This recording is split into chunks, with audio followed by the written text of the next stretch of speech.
Hello comrades, and welcome to another Juche Gang e-reading.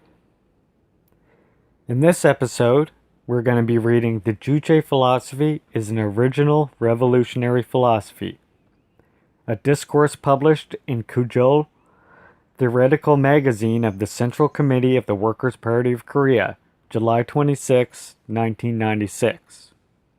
Before I begin, I highly recommend that you watch the previous Juche e-readings before watching this one, as it explains some concepts that this one only discusses briefly in more depth. And without that, it may lead some people to have a misunderstanding of certain things said in this work. Also, before I begin, I'm going to make my usual note that anytime we're reading an English translation of the Juche philosophy, we will hear the words man and he used. However, it's important to understand that in the original Korean versions, the word used is not gendered because they're referring to the masses, the people. I will now begin. An opinion has recently been raised that some of our social scientists had expressed a wrong view, contrary to our party's idea in explaining the Juche philosophy, and that this view had been disseminated abroad as well. These social scientists still attempt to explain the basic principles of the Juche philosophy from the point of view of the general law of the development of the material world, instead of explaining them in the direction of clarifying the law of social movement. The proponents of this view say that their argument is aimed at proving that the Juche philosophy is a new development also of Marxist materialistic dialectics.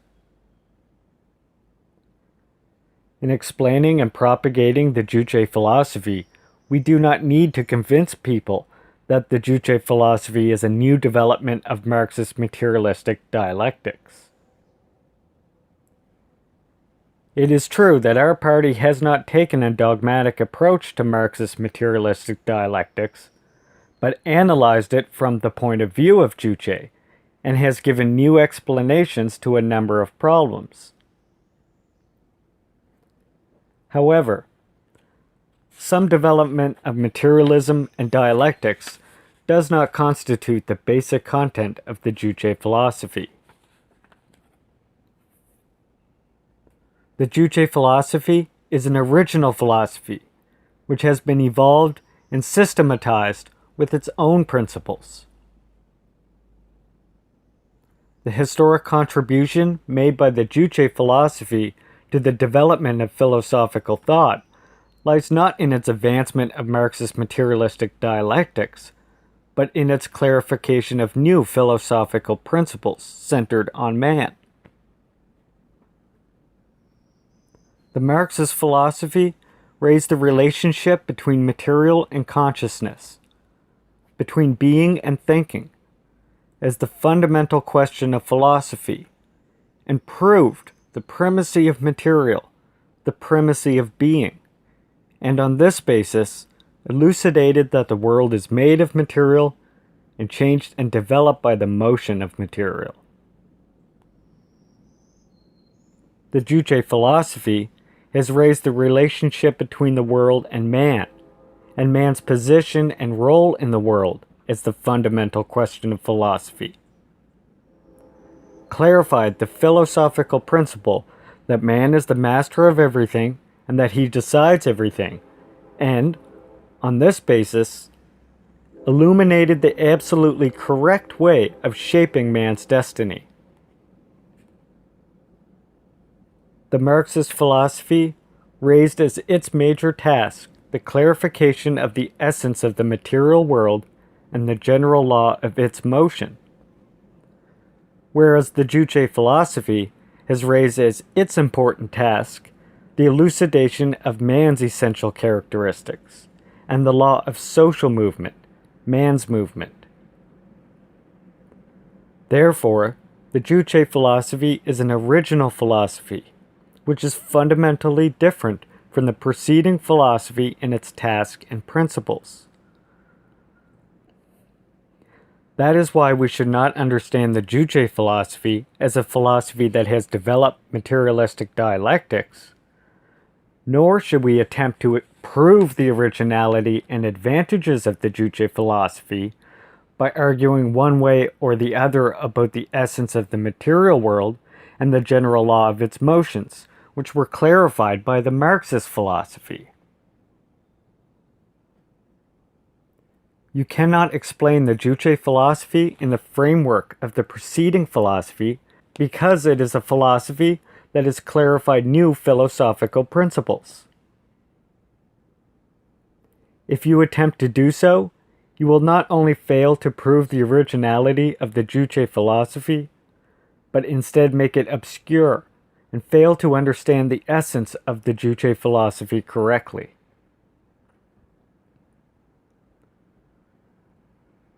Having defined the essential qualities of man for the first time in history, the Juche philosophy has held up man as the best qualified and most powerful being in the world, and advanced a new idea on the world, that the world is dominated and transformed by man. The new outlook on the world established by the Juche philosophy does not deny the world outlook of dialectical materialism. The Juche philosophy regards the world outlook of dialectical materialism as its premise.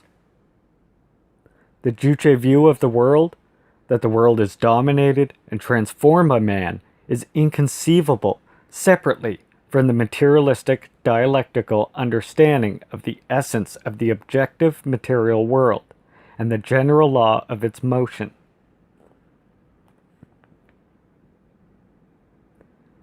From the idealistic view that the world is something mysterious, you cannot draw the conclusion that man dominates the world. And from the metaphysical view that the world is immutable, you cannot infer that man can transform the world. The Juche view of the world, that the world is dominated and transformed by man, can only be established when the materialistic dialectical understanding of the world, that the world is made of material and ceaselessly changes and develops, is recognized. In spite of a number of limitations and immaturities of the Marxist materialistic dialectics, its basic principles are scientific and valid. That is why we say the Juche philosophy regards materialistic dialectics as its premise.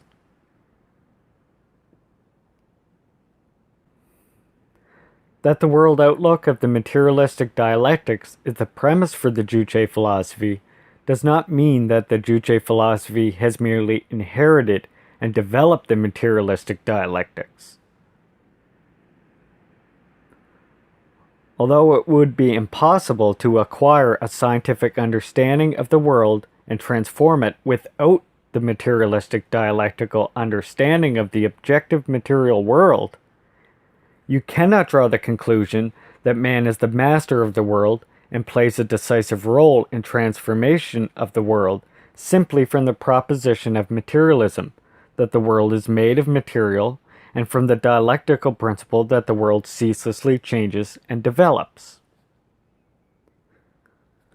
Only on the basis of the clarification of man's essential qualities, which distinguish man radically from all the other material beings, can man's outstanding position and role as the master of the world, capable of transforming the world, be clarified. Only on the basis of man's essential qualities as a social being with independence, creativity, and consciousness, as scientifically clarified by the Juche philosophy, has the basic principle that man is the master of the world and plays the decisive role in transforming the world been clarified.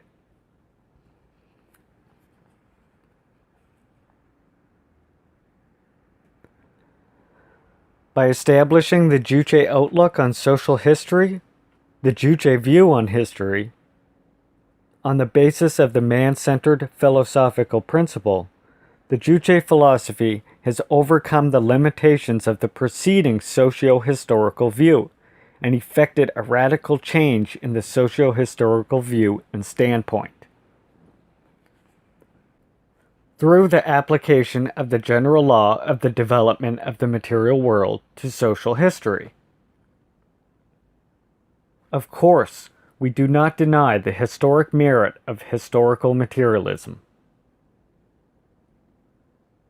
Historical materialism made an important contribution to defeating the reactionary and unscientific socio-historical view, which was based on idealism and metaphysics. In addition, since man lives in the objective material world and society is inseparably linked with nature, the general law of the development of the material world acts on social phenomena.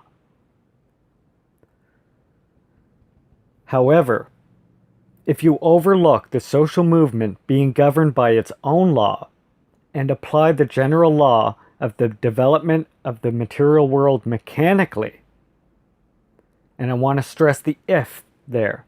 If you overlook the social movement being governed by its own law and apply the general law of the development of the material world mechanically to social phenomena, you cannot avoid acquiring one-sided understanding of social history. The social movement changes and develops according to its own law. The social movement is the movement of man, who dominates and transforms the world. Man transforms nature to dominate and transform the objective material world. By transforming nature, man creates material wealth and material conditions for his life. Transforming nature and creating material wealth is the endeavor to satisfy people's social demands, and this work can only be done through people's social cooperation. People transform society to improve and perfect the relations of social cooperation. It is man who transforms both nature and society. While transforming nature and society, man transforms and develops himself continuously. The domination and transformation of the world by man are realized, after all, through the transformation of nature, society, and himself. And the popular masses are the motive force of this undertaking. The popular masses create all the material and cultural wealth of society and develop social relations. The social movement, the driving force of which is the popular masses, has characteristics which are different from those of the motion of nature. In nature, motion takes place spontaneously through the interaction of material elements which exist objectively, whereas the social movement is caused and developed by the volitional action and role of the driving force. Therefore, if you apply the principles of materialistic dialectics, which explain the general law of the development of the material world mechanically, to social history, you cannot clarify correctly the essence of society and the law of social movement. The major limitation of the materialistic conception of history is that it failed to correctly expound the peculiar law of the social movement and explain the principles of the social movement mainly on the basis of the common character of the motion of nature and the social movement, in that both of them are the motion of material.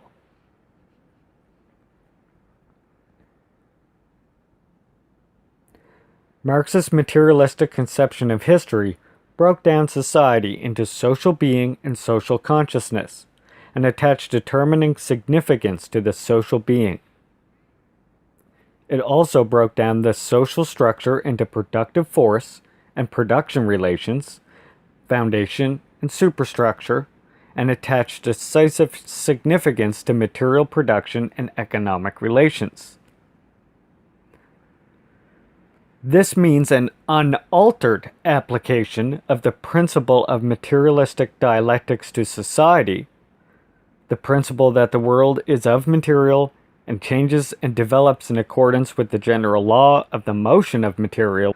The world, viewed by the founders of Marxism when applying the general law governing the material world to social history, is an integrity of not only nature but also man and society, and that they are material beings.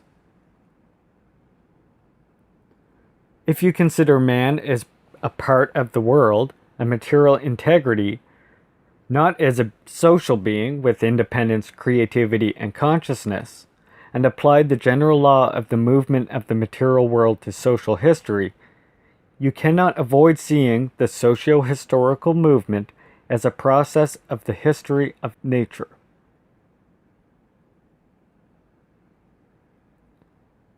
Of course, society, too, changes and develops in accordance with a certain law, not by man's own will. But the action of law in society is fundamentally different from that of the law of nature. In nature, the law works spontaneously regardless of man's activity. But in society, the law works through man's independent, creative, and conscious activities. Some of the laws of society governs every society in general, irrespective of social systems, and some of them governs a particular society. Because all the social laws work through man's activity, they may work smoothly, or their actions may be restrained or limited depending on man's activity.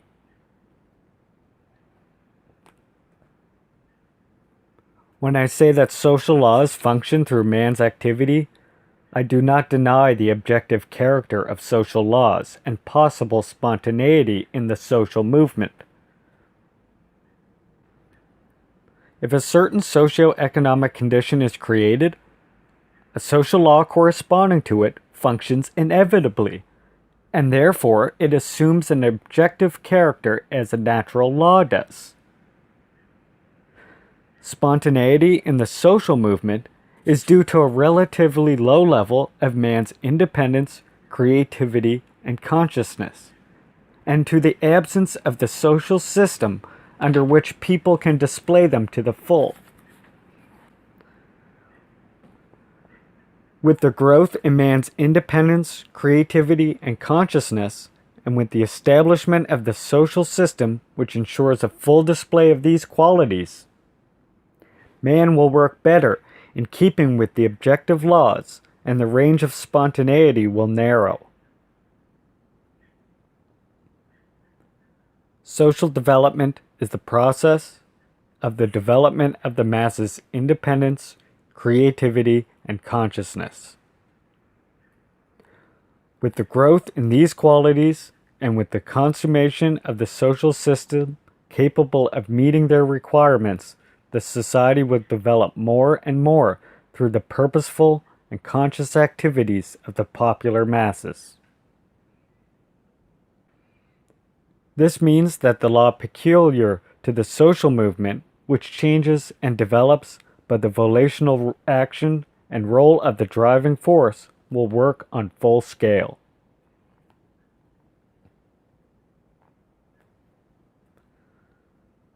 Although the founders of Marxism established the materialistic dialectical concept of social history, by applying the general law of the development of the material world to social history, they themselves came across many problems in the practical social movement. Problems which could not be resolved only by the general law of the development of the material world. So they attempted to overcome the one-sidedness of the materialistic dialectical concept of social history by advancing some theories. For example, that although social consciousness emerges as a reflection of the material and economic conditions, it reacts on these conditions, and that although politics is defined by the economy, it reacts on the economy. However, the Marxist materialistic concept of history is, in essence, a view on the social history which considers the common character of the motion of nature and the social movement as the main factor. This theory was unable to avoid the limitations of identifying the process of social development with that of natural history.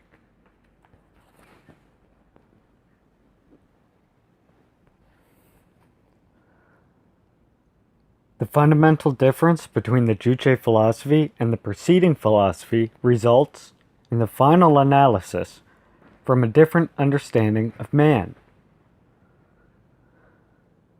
The Marxist philosophy defined the essence of man as the ensemble of social relations, but it failed to correctly expound the characteristics of man as a social being. The preceding theory explained the principle of the social movement mainly on the basis of the general law of the development of the material world, because it failed to clarify the essential qualities of social man. For the first time, the Juche philosophy gave a perfect elucidation of the unique qualities of man as a social being.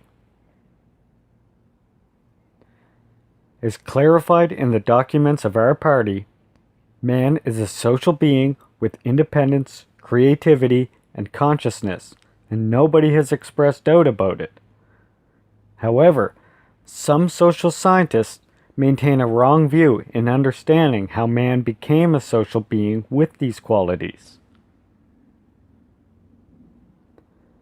Regarding the question of man's essential characteristics as the issue of the level of his development as a material being, they still assert that the origin of man's independence, creativity, and consciousness should be sought in the diversity of the material components and the complexity of their combination and structure.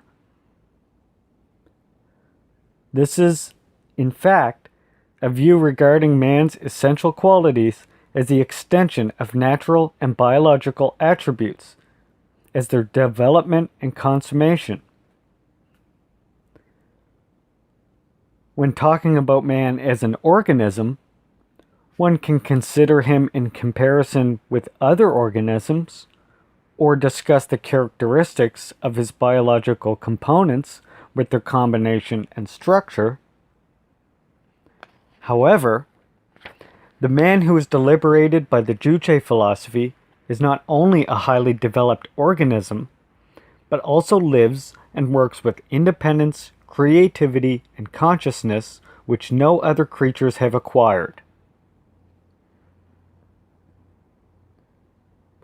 The origin of man's essential qualities must not be sought in the development of his features common with those of other material beings, but in the characteristics unique to him.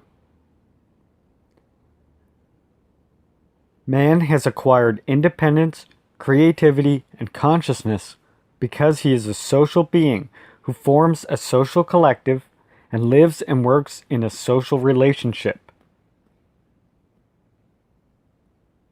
These qualities of man are social attributes, which are formed and developed through the socio-historical process of his working in the social relationship. Of course, these qualities of his would be inconceivable without his highly developed organic body. In the sense of his highly developed organic body, man can be said to be a highest product of evolution and the most developed material being. However, if man had not formed a social collective and had not lived and worked in the social relationship, he could not have developed as an independent, creative, and conscious being, no matter how developed his organic body may be. Without physical life, man cannot have social and political integrity.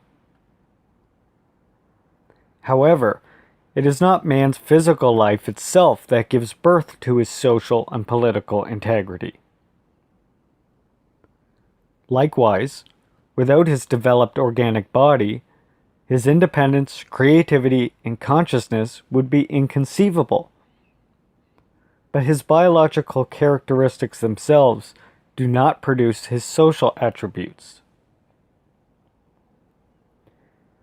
Man's social attributes can take shape and develop only through the process of his emergence and development as a social being. In other words, through the process of the historical development of his social activity and his social relationship. The history of social development is the history of the development of man's independent creativity and consciousness. This means that man's independence, creativity, and consciousness are social attributes, which are formed and developed socially and historically. Therefore, the philosophical consideration of man must start from the fact that man is a social being. Nevertheless, some of our social scientists argue about the material components and their combination and structure, and relate them to man's essential qualities, preaching that the biological factors constitute the major content of the Juche philosophy. Their argument is a deviation that explains the Juche philosophy within the framework of Marxist dialectical materialism. It is only an attempt to justify the wrong evolutionary view which regards man's essential qualities as the development and consummation of biological attributes.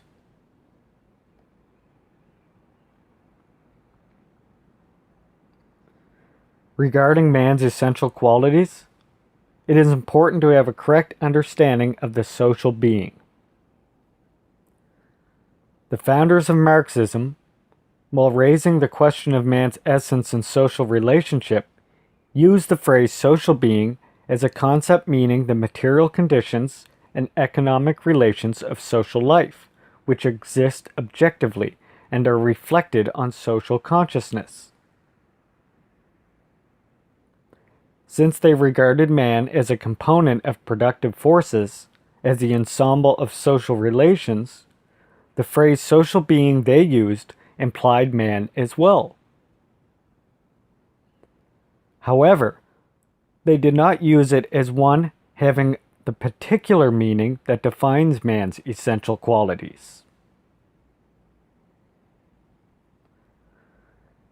Systematizing the Juche philosophy, we use the term social being as one having the particular meaning that defines man's essential qualities. In the theory of the Juche philosophy, man is the only social being in the world. Some social scientists, however, still insist that social wealth and social relations should also be included in the social being, obscuring the difference between man and social wealth and social relations. Social wealth and social relations are created and developed by man. Therefore, they cannot be included together in the concept that defines man's essential qualities.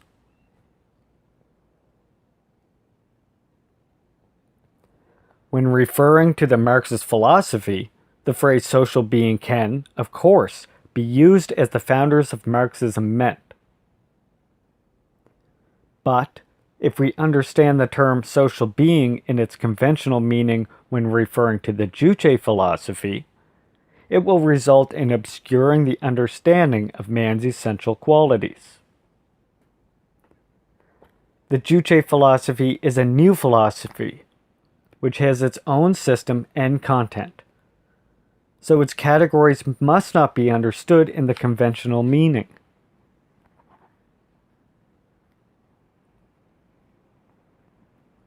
One of the main reasons why these social scientists have committed a deviation in explaining and propagating the Juche philosophy is that they have not studied philosophical problems from the point of view of the requirement of revolutionary practice.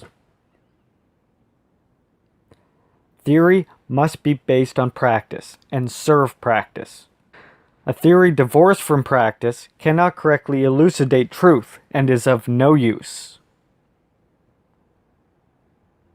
The great leader, Comrade Kim Il-sung, always studied philosophical problems proceeding from the demand of revolutionary practice, and evolved the Juche philosophy in the course of giving scientific answers to urgent ideological and theoretical problems arising in revolutionary practice. Our party has generalized the rich and profound experiences of revolutionary practice, systematized the Juche philosophy in a comprehensive way, and developed it in depth.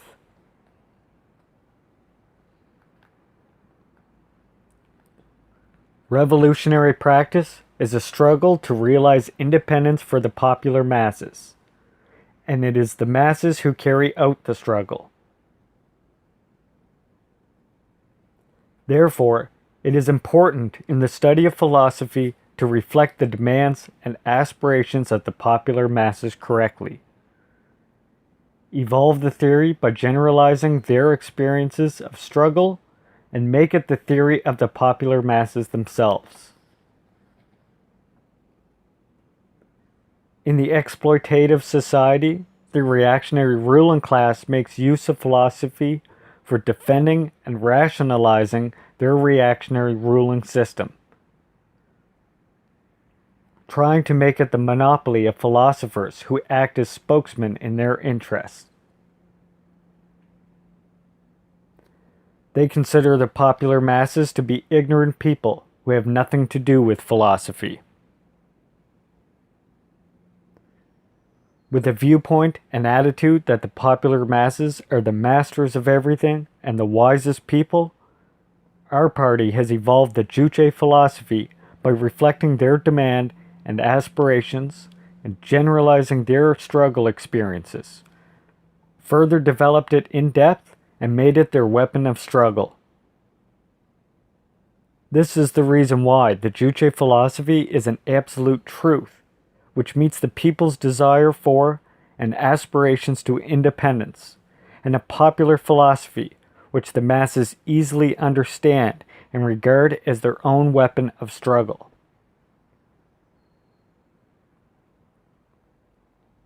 However, some of the social scientists are arguing about the questions which are of little practical significance in illuminating the road of shaping the destiny of the popular masses.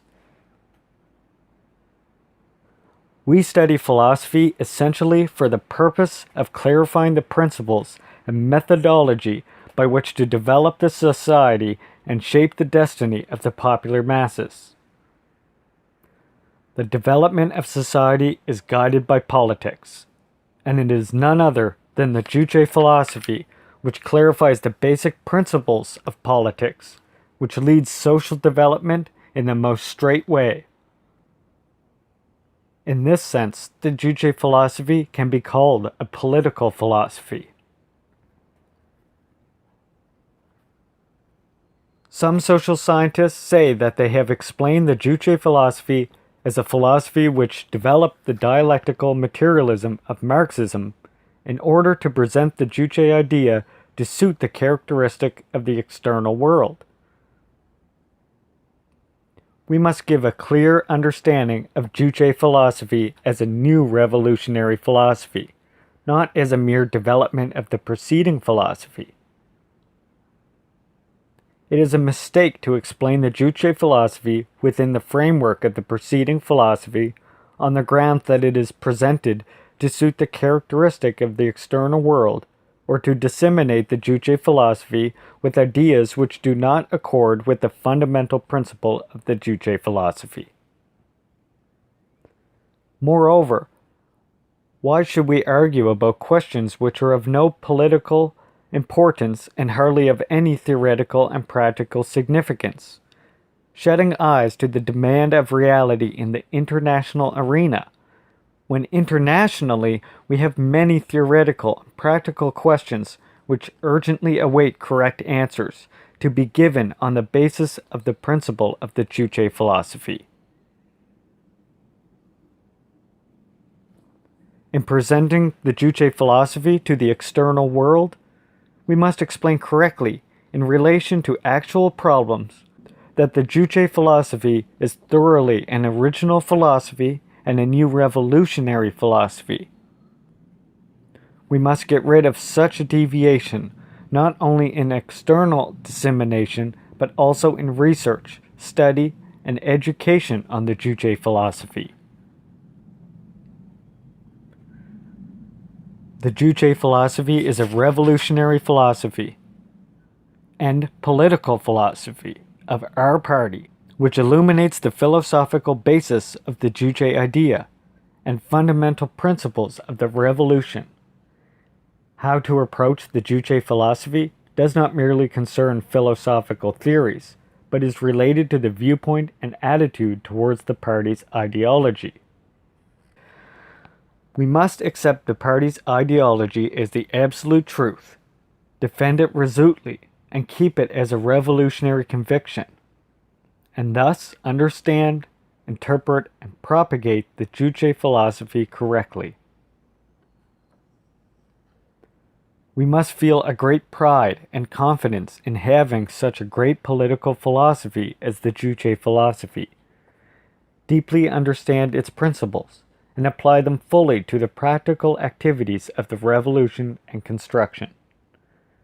We must analyze and judge all the social phenomena thoroughly on the basis of the principles of the Juche philosophy, and dynamically accelerate the revolution and construction by uniting the popular masses solidly around the party and enhancing the role of the motive force as the Juche philosophy requires.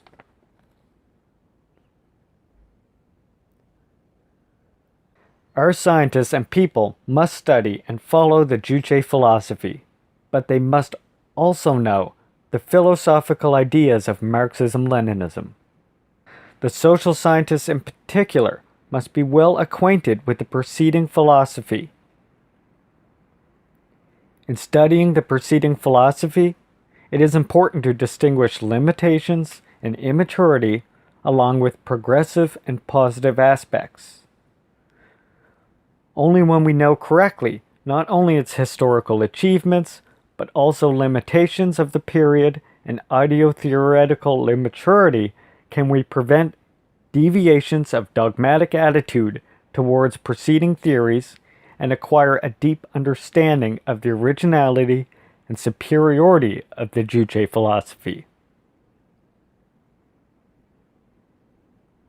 Social scientists must study and master the Juche philosophy, and on this basis, and in the light of its principles, pay deep attention to seeing clearly the limitations and immaturity of the preceding philosophy along with its merits.